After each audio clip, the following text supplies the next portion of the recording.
से एकाधारारे थिले राजनेता, सांबादिक और साहित्यिक, प्रज्ञापुरुष भावे तांकर थिला स्वतंत्र परिचय।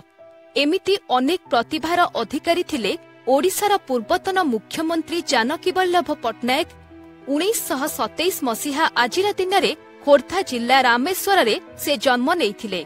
सांबादिक भावरे पेशादार जीवन आरंभ करिथिबा जानकी वल्लभ पट्टनायक परे भारतीय जातीय कांग्रेस रे जोगदेई राजनीति रे एंट्री करिथिले। 1971 मसीहारे लोकसभा को निर्वाचित होई इंदिरा गांधी मंत्रिमंडल रे प्रतिरक्षा उपमंत्री होइथिले। परे 1980 मसीहारे केंद्र पर्यटन और बेसामरिक विमान चलाचल विभागर कैबिनेट मंत्री होइथिले। सेही वर्ष जानकी वल्लभ पट्टनायक प्रथम थर ओडिशार मुख्यमंत्री होइथिले।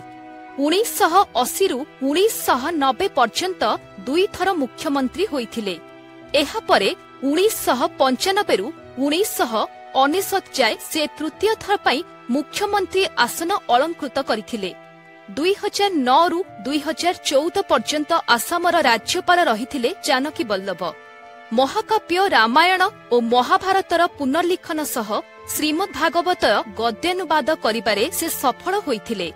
भर्तृहरिଙ୍କ वैराग्य शतकर अनुवाद पाई तांकु ओडिशा साहित्य एकाडेमी पुरस्कार और बंकिम उपन्यासमालार अनुवाद पाई केंद्र साहित्य एकाडेमी पुरस्कार मिलिथिला। 2015 मसीहा एप्रिल 21 तारिखरे से परलोक गमन करिथिले मध्य प्रतिटी ओडिया तांकु मने रखिछंती।